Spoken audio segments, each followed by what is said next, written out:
Gentlemen, welcome. Hopefully Media Day has treated you well. The off-season has treated you well. You have been all over the world. You were at Barrett-Jackson this past weekend. You guys have been very, very busy. Let's talk about that 99th running, and obviously, Will, for you, it wasn't exactly how you wanted things to finish, but going back and watching the last 10 laps of that race, it almost seemed like you were exactly where you wanted to be. Dixon got around you with 12 to go, 10 to go, you took the lead again, and it really held everybody at bay until Juan made that move down in turn number 3, got around Dixon, and then he got you in turn 1. What's going through your mind those last 10 laps of that race, knowing you've worked so hard and you've accomplished so much as a driver, an oval driver, you've really improved your game and become a force out there. What are you thinking going, I'm this close? Yeah, I mean, it was, the last 10 laps, I could see Dixon was struggling. He wasn't able to tow up to me, which was a good thing. He was holding everyone else behind him off. So it was making it easy for me, but as soon as Juan got him, he just, drafted past me straight away. But at that point, I thought I'm in the absolute best position here on coming to the last lap. I'm where I want to be. I think Juan did a really good job of taking the air away and creating some push in my car, so I couldn't. So I had to lift out of 2.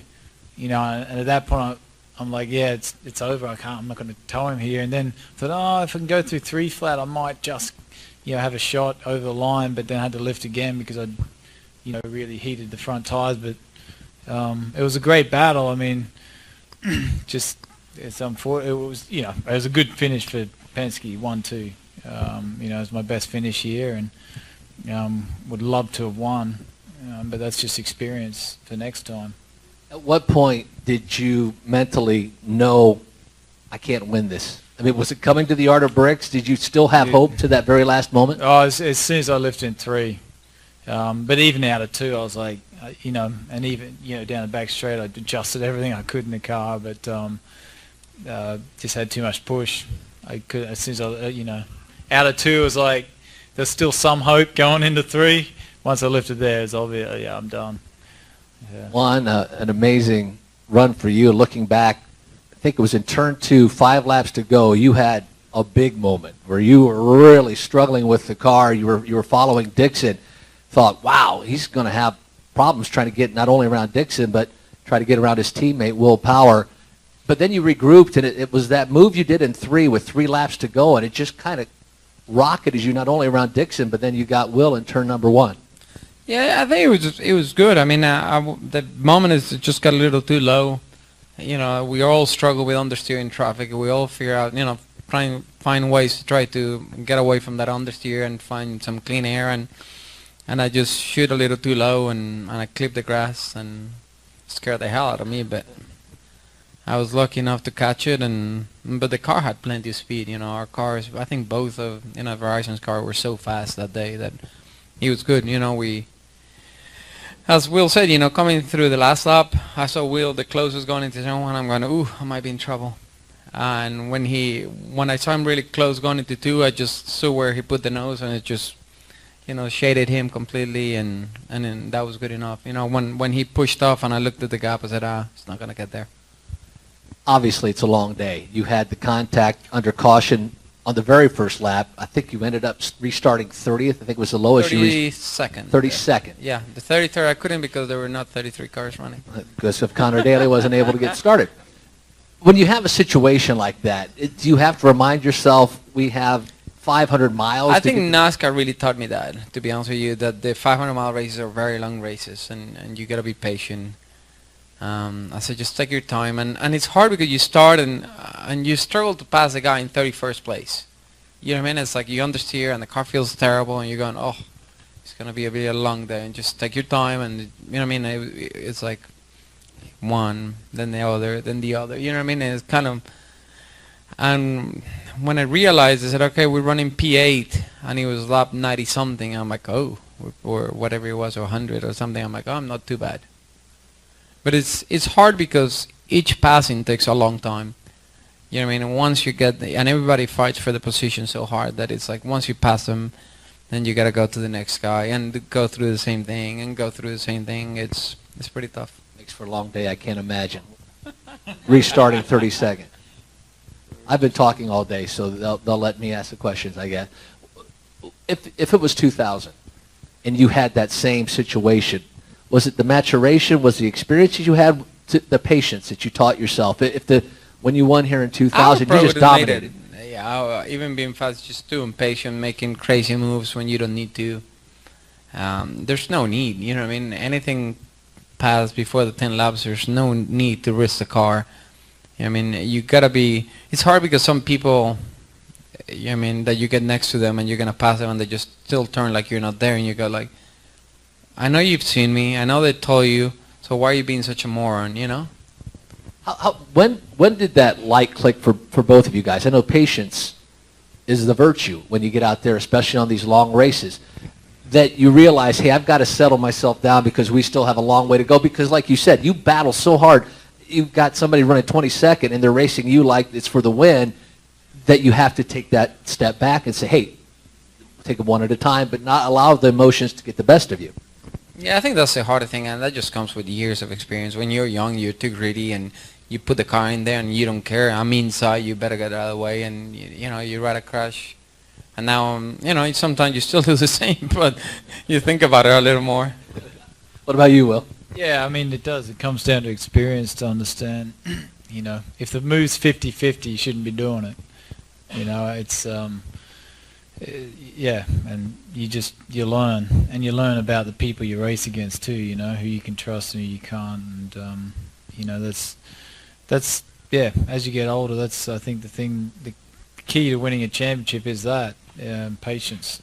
When you say 50-50, do you realize that when you were younger, what is now 50-50 was maybe 30-70 before that those odds have changed because you realize let's not take those chances? Yeah, you definitely, when you're young, I mean, you got to work it out somehow, and crashing is one way. But, yeah, these cars, you know, because you can't really bang wheels because the way they're designed now are actually pretty good for wheel to wheel. Like, you can go for a gap that you would never have gone in the old car, you know, because the old car you'd fly up over the tire. But, you know, these cars have created more aggressive racing for sure because they're safer to rub side to side. In road courses. And, yeah, no, you don't want to do that on the oval. Exactly. I have a couple of questions. Hey. At Team Penske, you have 4 cars, 4 very talented drivers. You know, how hard is it to race against each other here? Because I would think that you know which each other has, and somehow you have to get your car to be, you know, the best at the very last of the race. I think it's a weekly thing, you know, it's not Indy. I mean, every weekend we go to, you know, that's why I think we qualify so well, because we push each other so hard.